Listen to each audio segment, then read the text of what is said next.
Welcome to the Four Borders podcast. Kids don't care about nothing, Dave. That's what you learn. No. Yeah, no matter what you do for kids, like, I've learned a lesson. Don't take them, I think I might have said on the last podcast, don't take them to Culver's for dinner and let them have ice cream first. That's a rookie mistake. I'm not going to have that happen again. You eat the food and then you get the ice cream. They bring that ice cream out, the kids are only going to want to eat that. I feel like that's adulting 101, or I feel like that's parenting 101. It is. I keep making the decision because I keep thinking, it'll be different this time. They'll see that this is nutritious, healthy food, and they'll opt to eat that first. But no, it doesn't happen. Yeah, that's insane. Dave, we're at the Four Birdies podcast. We're doing it. We're here live recording Sunday, October 29th, 11:58 a.m. Eastern Standard. Games are going to kick off in about an hour. Hey, Dave. Did you hear that Matthew Perry passed away? Very sad. Otherwise known as Chandler Bing from the famous TV show Friends, which I watched a lot of growing up. It was quite the block of TV. If you'll recall, it was Thursday nights. They would go from Friends, and then they'd go to Seinfeld, and that was an awesome lineup. Yeah, I would say I think I've seen almost every Friends episode at least once, maybe multiple times. Not as much lately, but, growing up, it was a staple.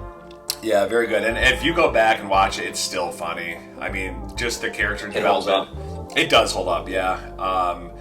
I think they play off each other really well. The one character I never was the biggest fan of, who is your favorite character? Who's your least favorite character? And when I say character, let me rephrase that. Who is your favorite actor? Who's your least favorite actor? Those are different things, actors and characters. Right. Character-wise, I think my favorite character was Joey. Mm-hmm. Actor-wise, I think the best actor was probably David Schwimmer.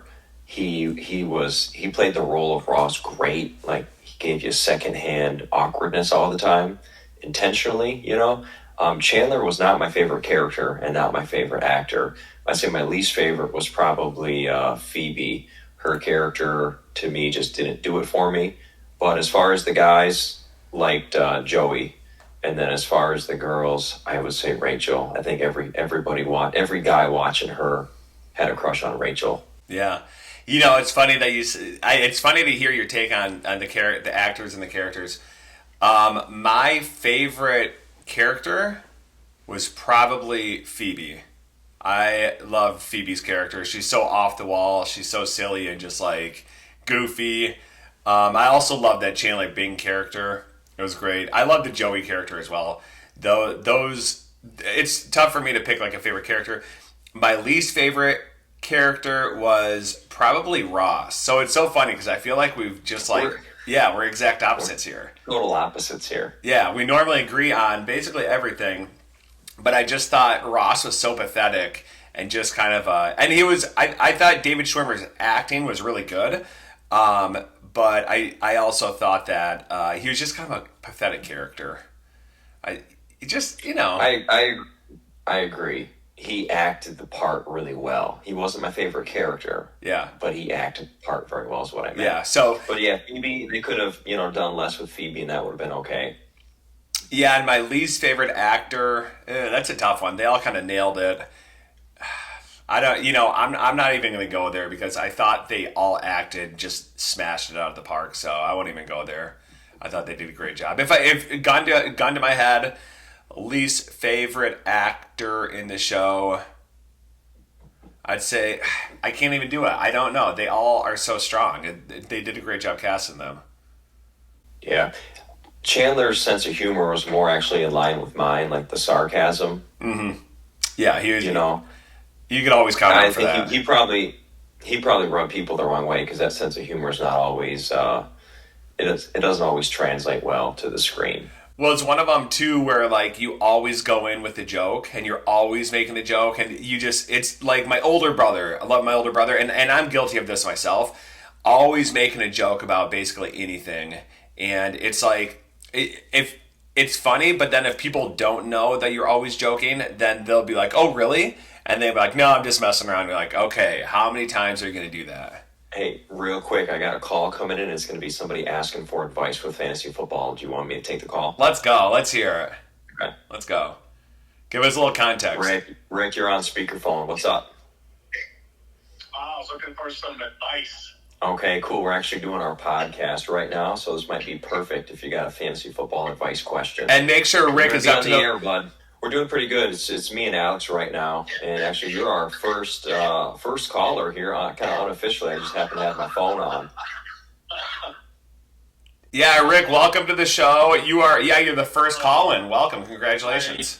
My question is, so right now in my starting lineup in one of my leagues, I have Gibbs, Pacheco, and ETN, with Pacheco and ETN as my two running backs and Gibbs in my flex. I have Pickens on the bench at the moment because I have Diggs, Ayuk, and Amon-Ra as my three receivers. So I'm contemplating, wondering if the Pittsburgh defense is really going to show up and attack the Jaguars and have 4 or 5 sacks, which would kill drives, which would be less touches for ETN, moving Gibbs instead of ETN, and putting Pickens in the flex. What y'all think? Yeah, okay. There's no way I'm starting Pickens over Gibbs or ETN. ETN's got to be in the starting lineup, and I think Gibbs in the flex spot. I don't trust the Steelers to move the ball consistently. I think, and Alex is more of the resident Lions expert here. Alex, what do you think the odds of Gibbs having a great game are? Because Montgomery's still out, correct? Yeah, Gibbs is for sure a shoe-in. So I was just in my head going, Steelers can show up and have one of the defensive games where it limits the amount of touches a running back can get just with sacks and turnovers and stuff. So, and usually the Jaguars once a year has a game, like last year they got beat by the Lions 40-something to 7 or 10 or something like that. Yeah, I think. I'm wondering if that's going to be this game, so that's what I'm curious. I think you're overthinking it. I think it's cool that you're thinking that deep, but in this situation, there's just no way you're sitting ETN. He's just too hot. The offense does kind of run through him right now, and no matter how good the Steelers play on defense, I still think ETN's the choice. You just can't start Pickens in this spot, I don't think. Hey, Dave. That's my initial choice. But just, I had too much time to think about it. So okay.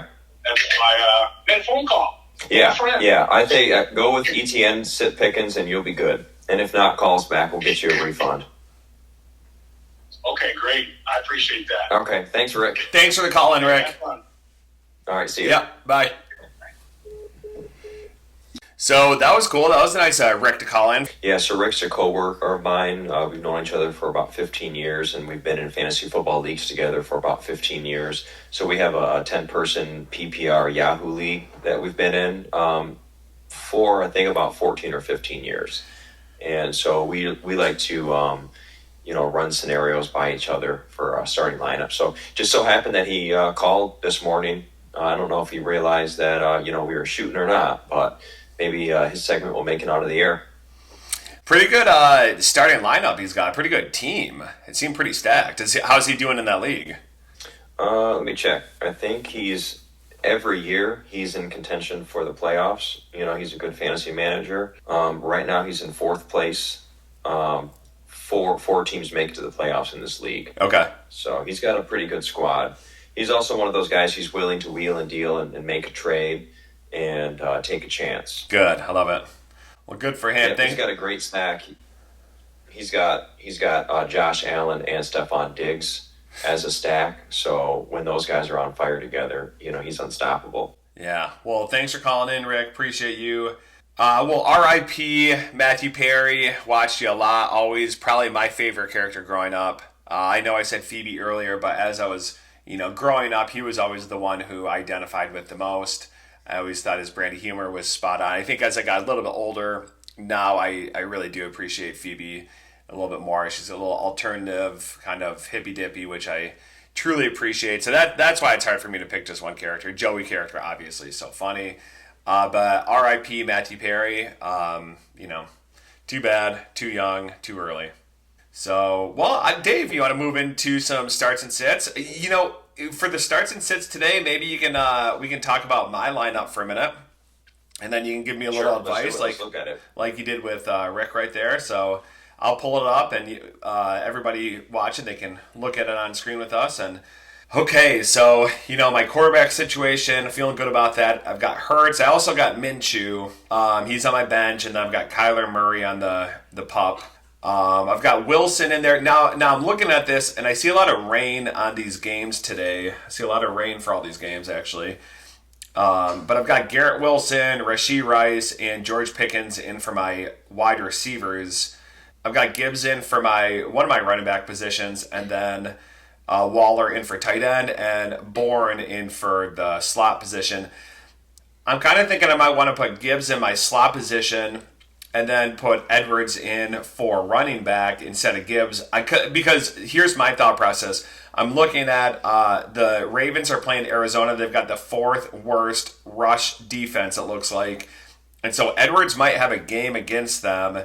And then I don't know how Bourne's going to do. Bourne's been doing better, but he's also not the most consistent. He picked up, I think the first couple weeks he had good numbers, and then he kind of dropped off a little bit. But the past 2 weeks he's done pretty well. I don't know, Dave. I'm going to turn it over to you. What do you think I should do?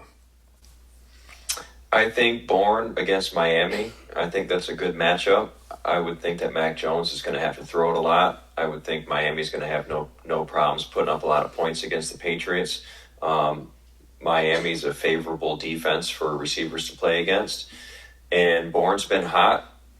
16 points last week, 19 points the week before. Yeah, he had a 4-week stretch of single digits, but the whole offense was struggling. That was 4 losses in a row, I think. 3 out of the 4 games were losses there by the Patriots. And he just wasn't seeing any targets. But last couple of weeks, he's had 11 targets and 7 targets.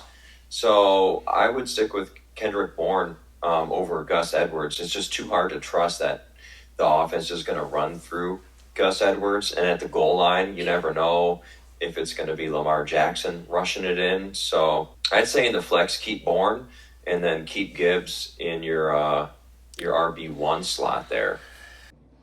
Well, thanks a lot, Dave. You really screwed me over on that one. My instincts were right, and you totally steered me wrong.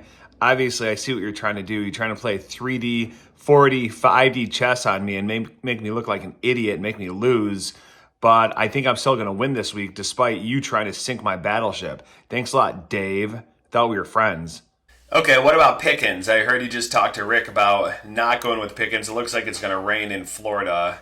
And what would you do? I've got D-Hop on the team, and I could put him in there instead of George Pickens. I would keep Pickens in, rain, regardless of the rain situation. With Hopkins, it's just too hard to tell if Will Levis or Levi's. I don't know if he's got any relation to the Pants or not, but I feel like if you start Hopkins, you could be disappointed. Well, the only reason I was disappointed was because I didn't play D-Hop. Dave, thanks a lot for doing that to me again. D-Hop went off for like 3 touchdowns. He had like 34 fantasy points. Pickens didn't have a catch until like the 3rd quarter. He had one freaking fluke touchdown that had like a 4% chance of actually getting a touchdown. So if he wouldn't have gone down, he would have had like 2 points. So more 5D chess here, Dave. Thanks a lot, bud. Now I see why you don't have any friends. I don't know what kind of game script they're going to have. Hopkins is a great wide receiver, but if Will Levis isn't willing to give those 50-50 opportunities, then it's not going to work out. So I would think Pickens over Hopkins is a good choice. I think your lineup looks great right now. I think it's just probably how I would set it. Yeah, that's how you would set it if you were you playing against me. You're a real piece of work, aren't you, Dave? Yeah, congratulations for being a huge a-hole again. Wow, okay. Well, thanks, Dave. I appreciate that. That's, I kind of did jockey back and forth a little bit thinking, who am I going to play here and there?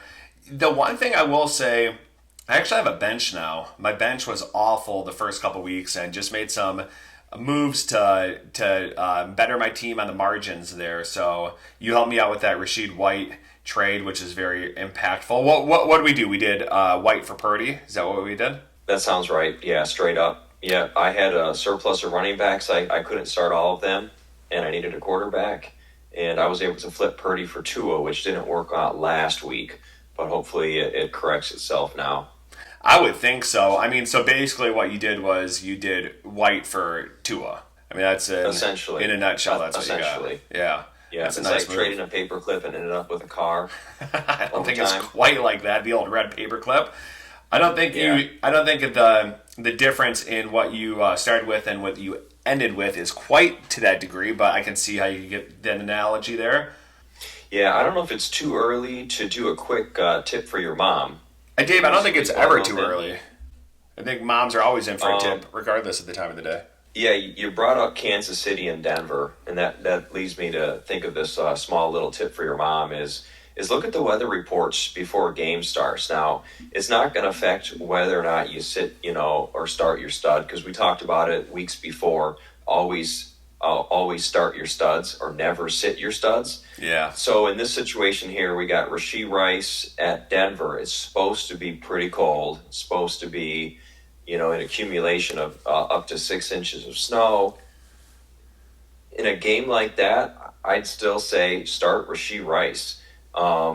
Where it's going to affect you is certain quarterbacks and kickers. Like a kicker, for example, playing in conditions like that, that'd be like a no-brainer sit a kicker, even if it's a stud kicker, in conditions where it's really windy, blustery, accumulation of snow. And then certain quarterbacks aren't going to be able to move the ball in colder weather, and then in that case maybe prioritize the running backs in that game. But you don't have Mahomes, you don't have Russell Wilson. I don't think you have as much to worry about. If you had one of those quarterbacks, maybe you could consider sitting them if you know they're not going to throw the ball much at all. In your situation with Rashee Rice, he's too dynamic of a playmaker to sit. Plus, you don't have any better options.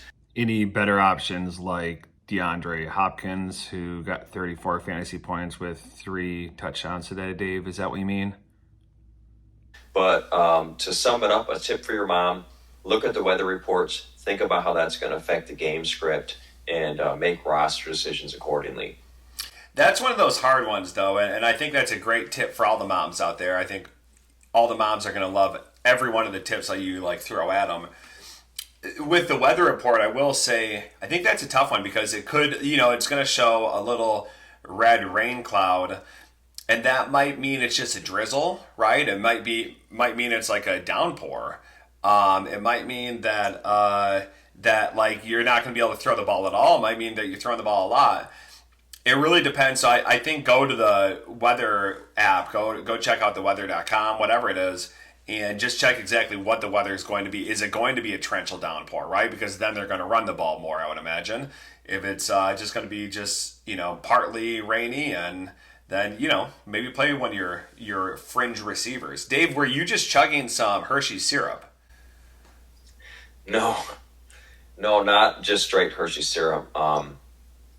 One of the little joys in life is when the Hershey syrup jug gets down to the bottom, you fill it up with milk, shake it, you got a container, you use up all the chocolate syrup out of it, and it's a great dispenser too,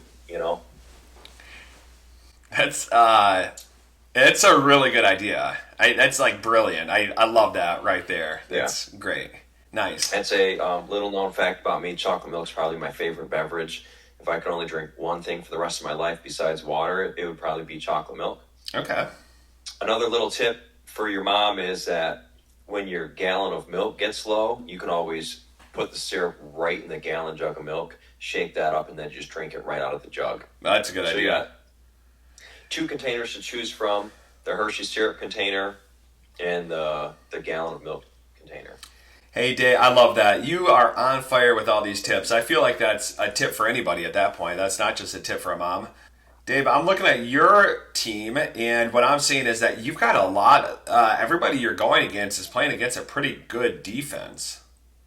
Like Tua's playing against New England, which I didn't know their defense was great, but it's showing that they're 24th and probably, I'm guessing, pass defense. Or what would that be? 8th in pass defense. And then Tank Dell, he's playing against Carolina. They might have a decent defensive line. And Bijan Robinson, Tennessee. Jonathan Taylor, New Orleans. and then Mark Andrews, Arizona. So that's kind of a gauntlet of defensive front lines that your players are running through.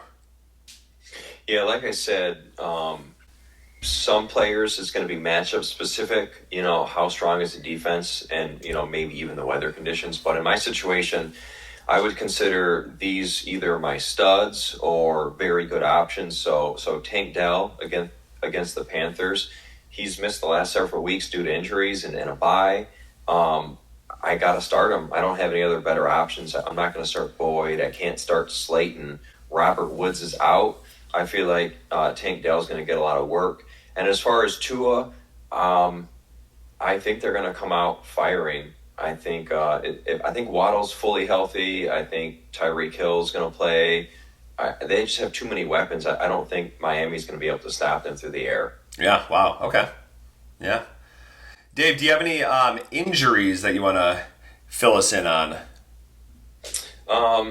I think people have known about this one for a while, but Daniel Jones is out again with his neck. This is going to be a lingering injury. I don't know when he's coming back, but Tyrod Taylor's going to play. And another injury, Deshaun Watson's going to miss another game. P.J. Walker is going to start in his place. And, when Deshaun first heard P.J., he got excited, but then he realized it's P.J. Walker and not something else. Okay. And he's going to miss another game. Yeah, I think he would have been, if it were a BJ, I think he would have been up for it, right? Yeah, that's what he thought it was going to be something else, and he was going to, he thought the Browns were going to do that, and he got excited, and they realized, no, we're putting PJ in place of you. And so for how much money Deshaun Watson got paid guaranteed, I don't know if he just doesn't have the motivation for it, or maybe he's lacking the shoulder strength. Maybe he needs more rehab. Maybe he needs some massage therapy. I'm not sure. But I don't think the Browns want to get him injured. But technically, he was medically cleared to play last week, and he just didn't feel good enough to go back in. The coach said, hey, we're protecting our investment.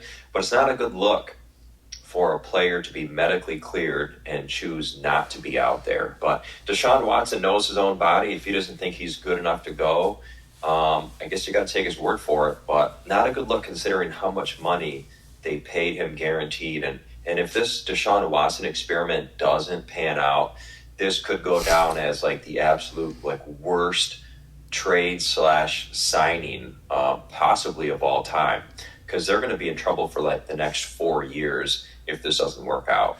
Yeah, well, I mean, Denver too, right? I mean, there are two of them right there. Denver is regretting acquiring Russell Wilson, although he is in the top 10 right now for quarterback stats, which is surprising. So he's doing better than last year, but he's not the guy they were hoping for when they paid everything to Seattle. Another quarterback injury update, a pleasant surprise. Brock Purdy apparently is going to play. And like I mentioned before, he was on the concussion protocol. He's the first player that I know of this year to go on into protocol and play in the same week. So that's going to be great for the 49ers. It's going to be great for Sean.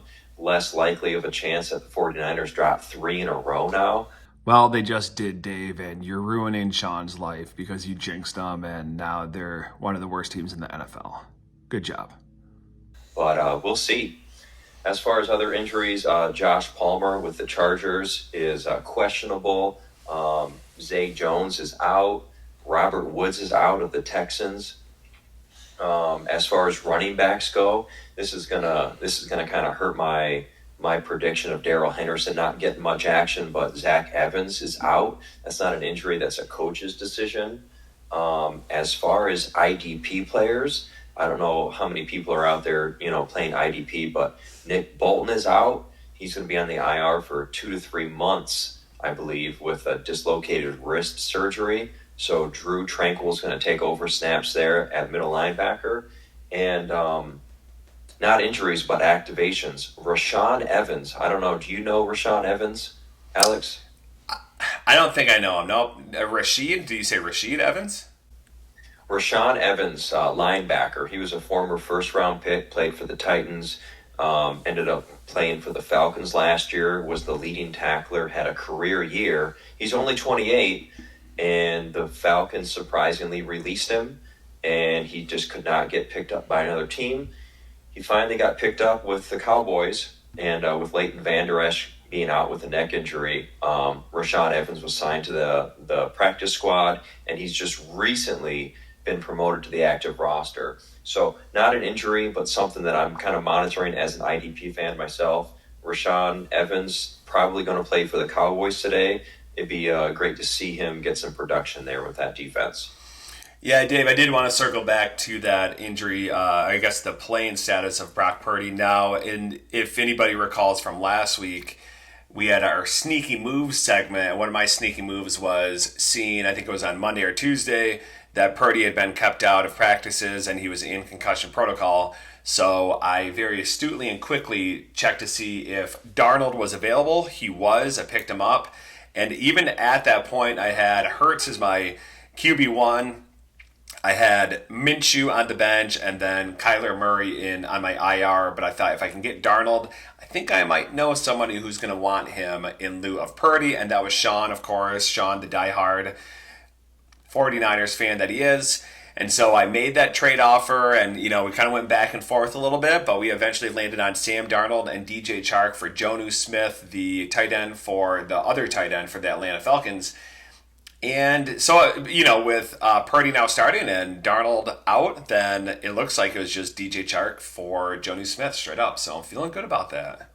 Feeling good. Yeah, you came out ahead on that one. Yeah. Good job. Thanks. Appreciate it. As far as injuries go, it appears that Kyle Murray is healthy. He's not going to play yet, but he is practicing. He's getting closer to his return. So for anybody who stashed Kyler Murray on their bench, like you, Alex, I think within a couple weeks he'll be back out there again, and Josh Dobbs will go back to being the backup. Yeah. Injuries, Deebo Samuel out again for the 49ers. So that's tough. For anybody who invested a lot in him as a wide receiver, it's been a disappointing season for him so far. This is fantasy football related. I want to make sure that we circle back to the bet that we did, where if Dante Foreman scores more than a specified number of points, you have to drink a beer out of a shoe. So we're going to have a shoe watch today ongoing for that game. The old shoe watch. I don't even know. He plays for the Bears, right? He's a running back for the Bears? Correct. And so they're playing the Chargers here at 8:20. Oh. So that's going to be a game we're going to have to tune into. Okay. Yeah, I was a little reluctant. Shoe Beer Watch 2023. I was a little reluctant to do that one, but I did say I got to choose the shoe, so the shoe is on me. Yeah. Yeah. I feel like this is a little gimmicky. I feel like this is like talk show, Morning Joe gimmicky. Like I have to drink. Gimmicky? Yeah. It's so gimmicky. I think it's funny that I'm the one that came up with a hot take, but then you have to bear the punishment if it doesn't work out. Yeah, bear, no pun intended. I see how that worked. Yeah, bear the punishment. I saw. And alas, Dave, he had 4.6 fantasy points on 9 carries for 34 yards. So you didn't sink my battleship this time, Dave. You sunk it every other time, but not this time. I heard a good nickname for the Chicago Bears quarterback. Yeah. Teabag. Teabag. Tyson Bagent. Yeah. Teabag. That's good. I like that teabag. That's a good one. Yeah, and then I got other. So Dante Foreman was one of my sit of the weeks from Thursday that we talked about, right? My other one was Darrell Henderson. I was thinking it's only a matter of time before they break your heart and they end up not playing him much, but it looks like they're Zach Evans is inactive, coach's decision. So I feel like Henderson might get some more work than I anticipated, but I still wouldn't be surprised if he takes a backseat to Royce Freeman. Yeah. So we'll see what happens there. You can't be right every time. No, we can't, Dave, and especially you, who is wrong most of the day. So, maybe you'll get it right like 10% of the time.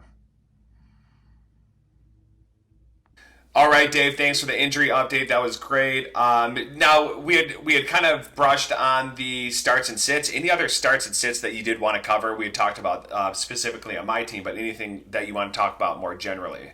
And so as far as sits and starts go, another one to think about is Raheem Mostert. He's playing against the Patriots. Last week he had a down game against a tough defense. Didn't really produce much, but he was active in that game. But I think he's going to have a better opportunity this week to do better. And another one is Kendrick Bourne for the Patriots up against the Dolphins. And actually, that's somebody that you're starting, Alex. So nice job on that. Another start to consider, and if you've got him on your team, you're probably doing all right. You're probably already starting him is Josh Downs against the Saints. Gardner Minshew has been looking at him often, and as a rookie wide receiver, he's having a fantastic stretch. So he's a guy that you're going to want to start in your lineups. Another player to think about sitting is Alexander Madison up against the Packers. They're giving Cam Akers the ball a little bit more lately. It's hard to trust his volume. It's hard to trust how much they're going to be leaning on him. And, the passing game's been doing better. Jordan Addison's getting more involved. Hawkinson's getting involved. I don't know if there's enough touches to go around to keep Madison viable. And if they don't give him any goal line touches, then I think his values can be pretty low. So Madison's somebody that you probably want to sit this week. And if you've got better options, go for that. Another sit to consider is pretty much any Tennessee Titan player except for Derrick Henry. And actually he'll be the topic of a segment we're going to do right after this. But if you've got like a DeAndre Hopkins, you're probably going to have to sit him. Okay. Well, thanks, Dave. That helps out. Yeah, we'll see. Hopefully that helps you out as well. And now this is going to come out after the fact. So it's really more... I don't even know if this is helping anybody, Dave. This is more of like putting you on trial. So it's really just to see how you are performing week to week. So it's really going to be fun to see. We're gonna check back in a couple hours after these games are done. We're going to see, is Dave spot on with these predictions or not?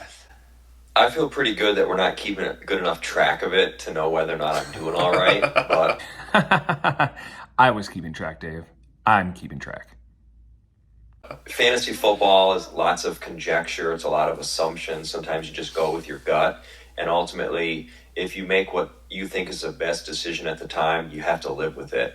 It's really easy to sit there and beat yourself up over, I should have done this or I could have done that. You don't know the game script. You don't know the conditions. You don't know how the players are going to perform and if they execute. So just make the best decision you can with the information that you have and then live with those decisions. Dave, we might have a couple keyboard warriors out there who are following week to week. One of our tens of fans out there might actually be keeping track. So we're going to find out. But let's move on to another segment. The NFL trade deadline's coming up, right? October 31st, Halloween. So teams have to get in all those trades before end of day. So any other kind of rumors that you might know of? What's going on league-wide? This is what I'll say about the NFL trade deadline. Every year it gets hyped up as these are all the potential moves, but ultimately we end up being disappointed by the lack of movement for some of these players. I don't know why teams have so much trouble pulling the trigger on a difference maker. And so it is actually the deadline's coming up on Halloween, and to me it's quite spooky that these teams aren't willing to do what they need to do to improve their teams. So a guy like Derrick Henry, he's an aging running back on the final year of his contract. The Titans are telling him they're not actively shopping him, but they are listening to offers. What are you waiting for? Get a deal made. A guy like Dalvin Cook, he's not involved with the Jets. I think there's teams that could benefit from having a guy like that. And then there's defensive superstars that are on expiring contracts as well. If they stay with the teams that they're on, like a guy like Danielle Hunter with the Vikings, he's going to walk next year as a free agent. You'll get nothing for him. So I don't know why these GMs can't find a better way to wheel and deal, but I'm hoping there's some good moves at the end that end up benefiting the teams, the players, and ultimately my fantasy teams. But I would not be surprised if there just is a disappointment in the lack of involvement there with trades. It strikes me that the segment should just be called Get Her Done, because it sounds like these teams just got to get her done. I wonder how the teams are initiating the trades. Are they texting each other? Are they emailing? Are they calling? It'd be great to get an insider look on how these trades actually take place. We're going to get it one of these days, I know it. Dave, I think that kind of brings us to the end of the line. I want to say thank you to our sponsor today. Thanks to the film Die Hard. Thank you very much for sponsoring this episode. That was very kind of you. Hans Gruber gets it at the end. John McClane takes him down. And we appreciate you for going out on a limb and sponsoring a podcast with tens of fans. So appreciate Die Hard, the film. Thank you very much for that. Dave, any kind of farewell goodbyes that you want to say? Yeah, farewell and goodbye to Matthew Perry. Rest in peace, brother. You had a great career, and you touched a lot of people's lives with your talent. And as far as Die Hard goes, I don't know if people are really keeping track of what's going on with Bruce Willis right now, but he's suffering from some health conditions and he's deteriorating. So keep him in your thoughts and prayers. And this holiday season, when you're huddled up around the fire watching Die Hard with your family, just think about the enjoyment that Bruce Willis brought to your lives, and just think about him as he's going through this tough period of time right now. Okay. Dave, something I think we overlooked here actually was, I remember seeing recently that the reason that Bruce Willis was on Friends. So Bruce Willis, he had a cameo on Friends for a couple different episodes. I can't remember his role exactly, but the way I remember that I read about him joining the show for a couple episodes, he was on the film The Whole Nine Yards with Matthew Perry. So Matthew Perry and Bruce Willis they co-starred that film together. I do believe that Matthew Perry asked Bruce Willis if he'd be on the show, and I think he might have given all that money to like charity, I want to say. So Bruce Willis is apparently an awesome person, but he was on the show. Do you remember what his role was? I believe the Friends episode where Bruce Willis made his appearance he was the father of Ross's student that Ross happened to be dating. That's right. And I don't think Bruce Willis approved of the relationship, and Ross had to sneak around about it. But then I also think Bruce Willis briefly was seeing Monica or Rachel at the same time. I think he was doing some research on that. I think he was seeing Rachel because Tom Selleck was seeing, like, only one of like the Golden Dirty Dogs was seeing one of the Friends co-stars at one. Was seeing. He was seeing Monica. He was seeing Monica. I do remember that the tables were turned, right?